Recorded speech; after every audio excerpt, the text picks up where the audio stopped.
diferencia de o si la cuerda o la masa, porque la masa también tiene peso que señala hacia abajo, ¿no?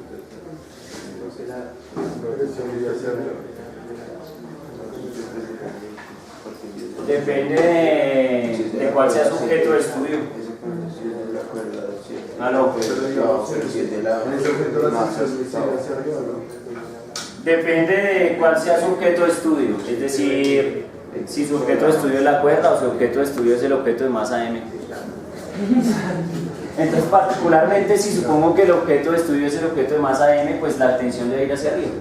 Y no voy a entrar en detalles. ¿Listo? ¿Por qué? Porque no es el momento de entrar en esos detalles. Recuerden que solo estoy definiendo las fuerzas que vamos a denominar de contacto y las fuerzas que vamos a denominar de campo. No estoy interesado ahorita en resolver ningún tipo de problema, ni ponerme a mirar fuerzas que para arriba, que para abajo, nada. ¿Me van a entender? Simplemente digo que va hacia arriba y ya después lo discutiremos con más detalle. Entonces, ven, tenemos la fuerza de tensión. ¿Qué otra fuerza puede ser una fuerza de contacto? Trabajo, fricción. La fuerza de fricción.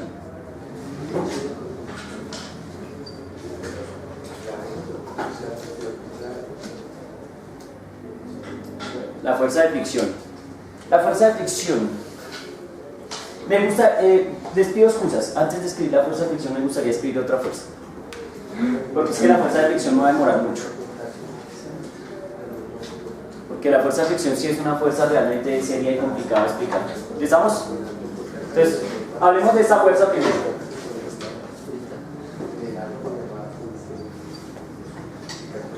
La fuerza normal. ¿Estamos? ¿Listo? ¿Por qué se llama fuerza normal? Porque la fuerza normal se llama normal. La pregunta clave es esa. La famosa fuerza normal, ¿por qué se llama normal? Porque nos mantiene en un estado de reposo. No, porque normalmente aparece o qué. Si está contacto con algo y entonces es contraria a la gravedad. No. No, la fuerza normal no siempre es contraria a la gravedad. Eso es O a la mentira. fricción. Depende de dónde esté ubicada la cuerda.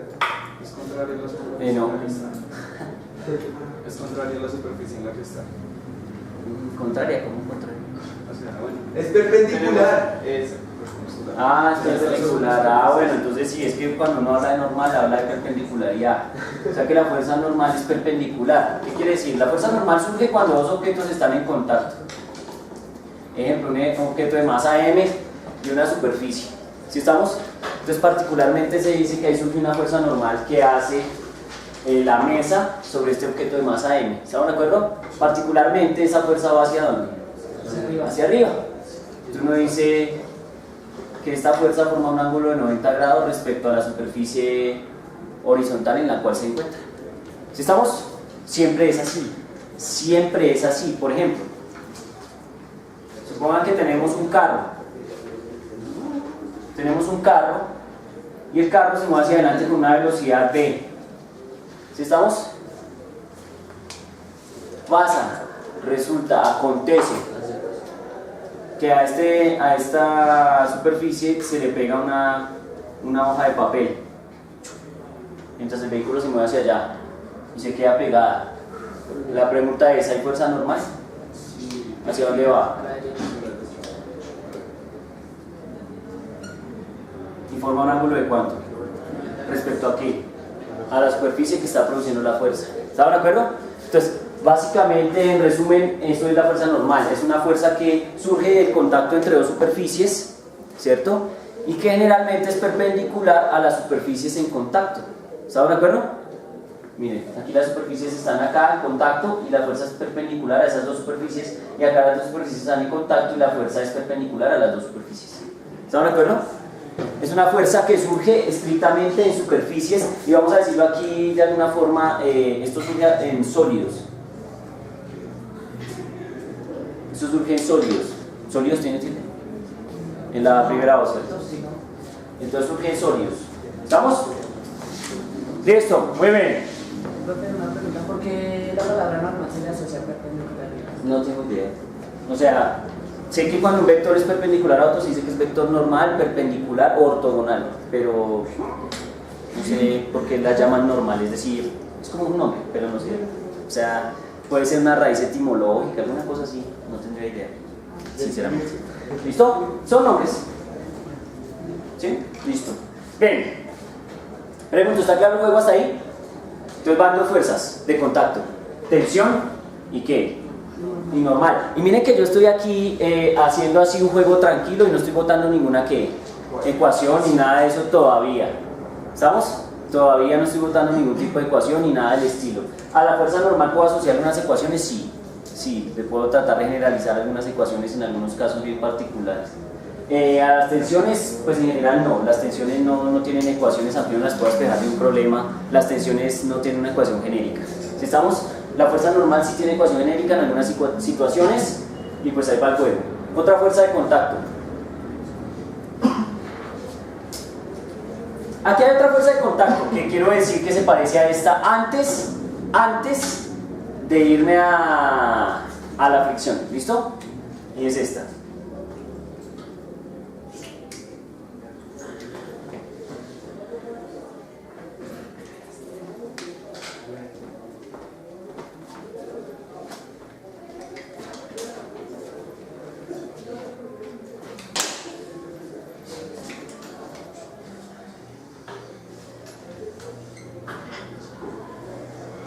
Tenemos un tanquecito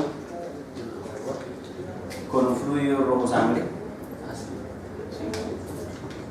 Y dentro de ese fluido insertamos un objeto. Ese objeto tiene una masa m. ¿Estamos de acuerdo que a veces uno inserta dentro del fluido un objeto, por ejemplo icopor, y lo eleva? Entonces parece ser que hay una fuerza que también trata de que de empujar el objeto hacia afuera, o sea, sacarlo del agua. ¿Sí estamos? Esa es una fuerza de contacto. Pues evidentemente si el objeto nunca toca el fluido, nunca se sumerge dentro del fluido, pues nunca va a haber que esa famosa fuerza. ¿Estamos de acuerdo? Y esa fuerza se llama fuerza ¿de qué? Empuje. Eso se llama fuerza de empuje. ¿Sí? Fuerza de empuje. ¿Y va hacia dónde? Hacia afuera, tratando de sacar el objeto del ¿qué? Del fluido. ¿Sí estamos? La famosa fuerza de ¿qué? De empuje. ¿Sí está claro?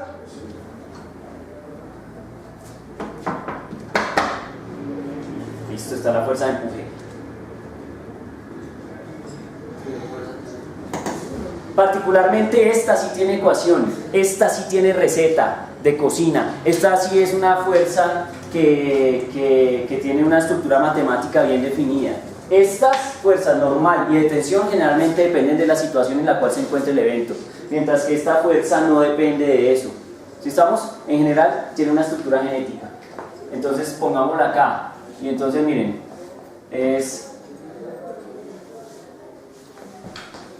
primero, la fuerza de empuje se asocia a un matemático famoso de la historia. ¿Cómo se llama?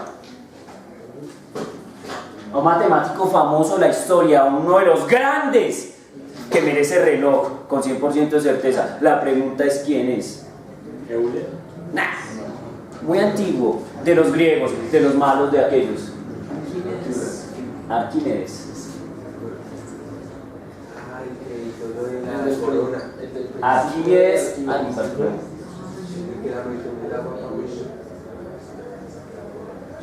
Arquímedes de Siracusa. ¿Sí estamos?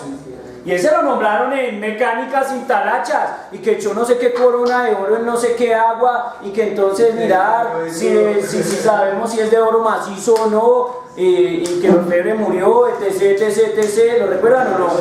Ese carretazo es de este señor Arquímedes de Siracusa. Tengan presente que entonces la ecuación que define la fuerza de empuje, voy a escribir la ecuación, no la voy a demostrar, porque no la voy a demostrar, porque es una ecuación estrictamente de mecánica de fluidos, y cuando estén allá en Felices Días con Miguel Martínez, seguramente él lo hará. ¿Estamos de acuerdo o no? Para cualquier efecto no lo voy a demostrar. ¿Es fácil de demostrar? Sí, es fácil de demostrar. Si quieren mirar la demostración, pueden ir a mi curso de Física Increíble en el canal, hay un curso que se llama Mecánica de Fluidos, y ahí hago la demostración del principio de Arquímedes paso a paso si están interesados en saber de dónde diablos salió esa receta de cocina. Pero pues, la voy a escribir.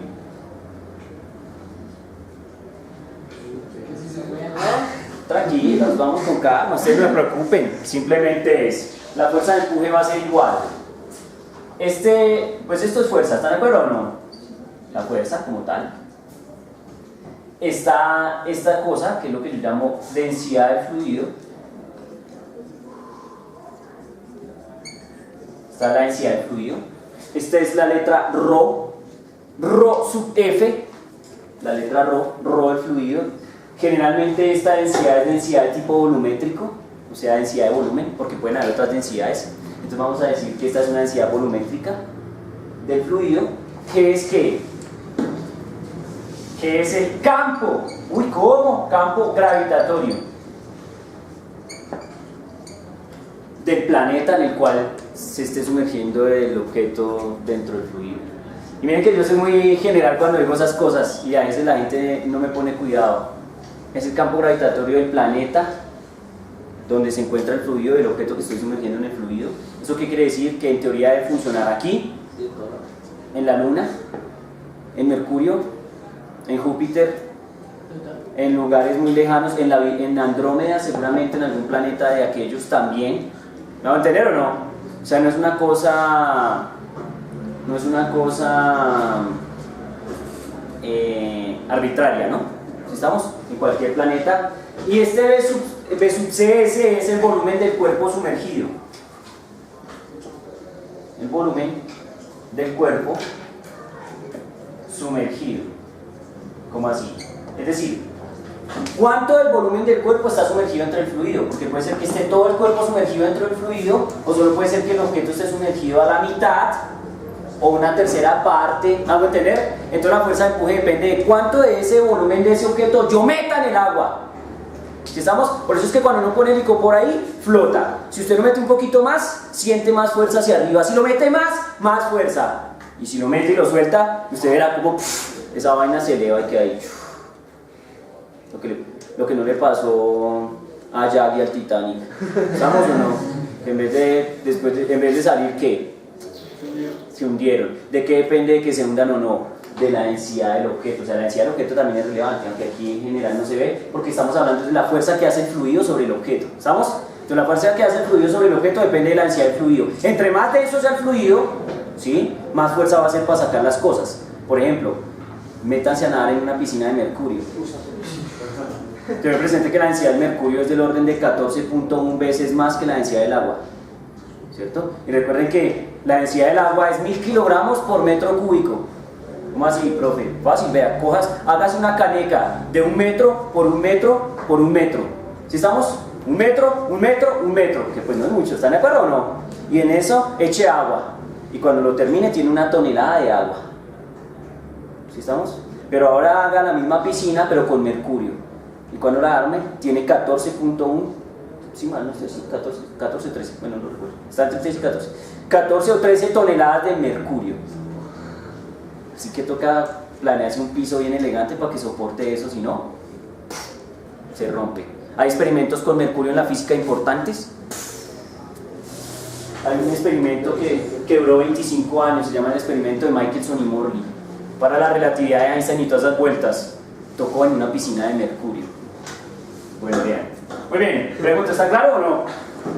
¿Está claro? Entonces, primera fuerza que metimos acá, que sí tiene receta de cocina, se llama la fuerza de empuje. Está en fluidos, porque no quiero hablar solo de sólidos, también está en ¿qué? En fluidos. ¿Sí estamos? Se llama el principio de Arquímedes. Por favor, lean un poco. ¿La vamos a usar en nuestros ejercicios de problemas de Newton? Pues por supuesto que la vamos a usar. Si la menciono, la usamos. Tú, tranquilo. Muy bien, pues muy bueno. Seguimos. Otra fuerza, entonces, más de contacto, tensión, normal, empuje, y vamos con... No, es que la fricción requiere mucho tiempo. ¿Por qué? Porque la fuerza elástica. ¿Sí? Sí, o resortes. ¿Sí estamos? Y es lo siguiente, hay algo importante ahí. ¿Por qué no hablo de fricción hoy?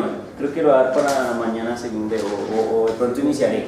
Y es porque las fuerzas que yo más he usado en mi vida como físico, como licenciado en física, es la fuerza de fricción.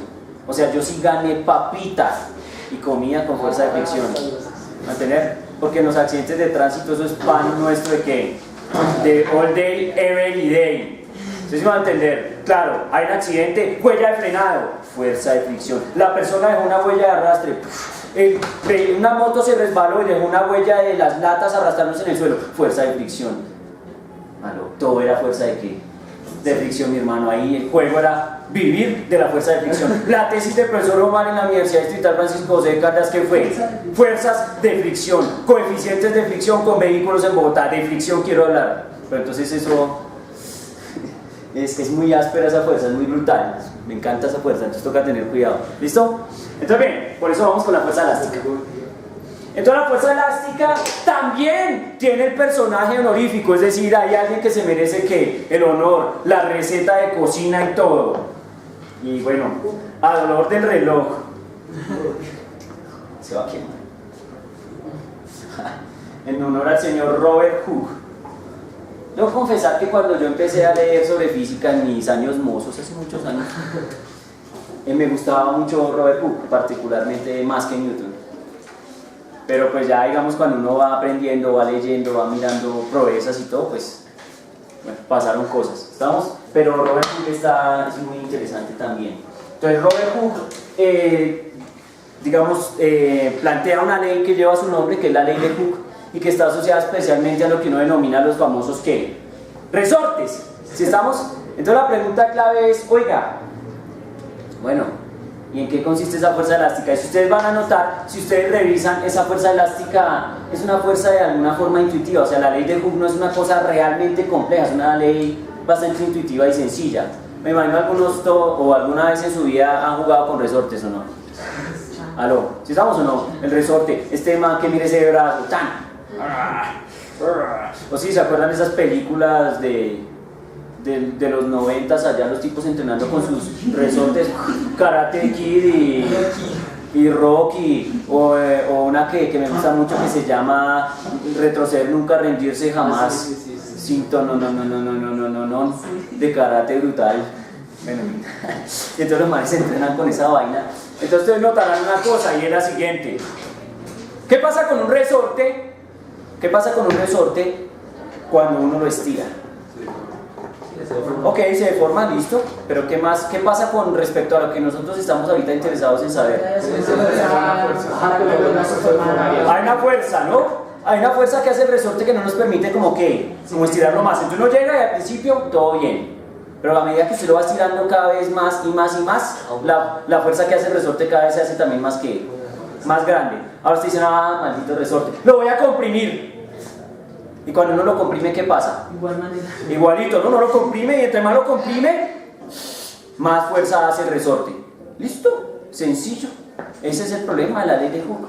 Simplemente es hallar una relación entre dos variables. Una, la fuerza que hace el resorte, y la otra, cuánto se deformó el resorte.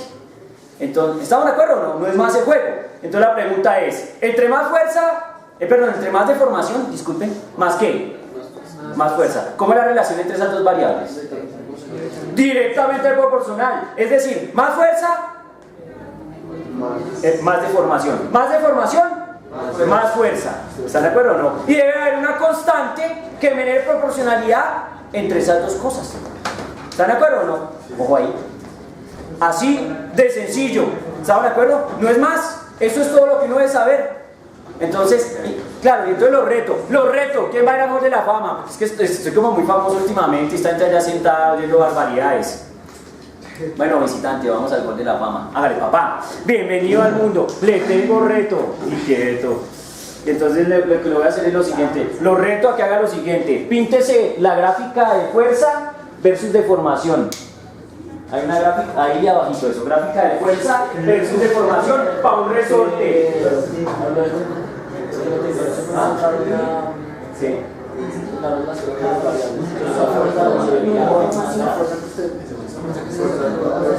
Si fuerza contra deformación.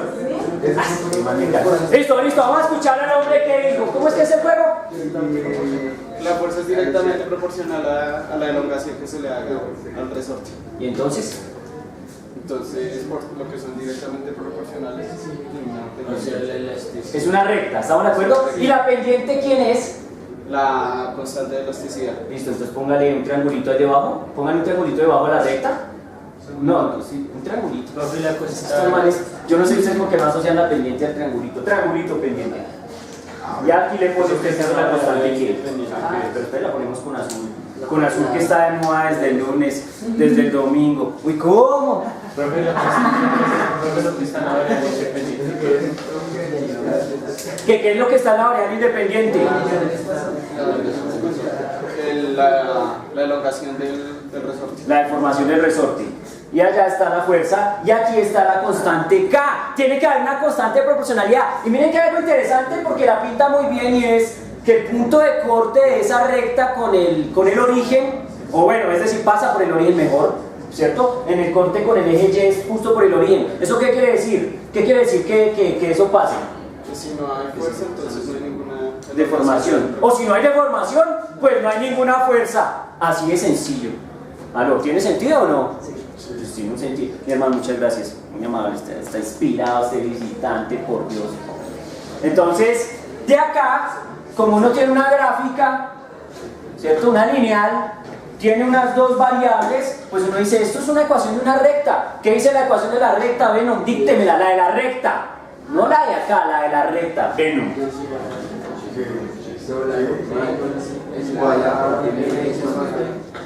A mx más b. ¿Están de acuerdo o no? Aquí tenemos una ecuación. Díctemela, pero en términos de las letras de acá. F es igual a K por L, o delta de L. Delta L, que generalmente lo llaman X. ¿Estamos de acuerdo o no? O delta L. Bueno, démoslo con delta L para que el hombre tenga cuidado. ¿Y el B qué pasó? Más B. Más ¿Y cuánto es B? Cero. Joder, entonces es esta. Ah, no, déjense engañar. Entonces es 0. ¿Están de acuerdo o no? Listo. Les presento la ley de Hooke. no tiene un negativo de la... Tranquilo, no me presione, papá. Les presento la ley de Hooke. Generalmente el negativo es muy útil, pero no aquí.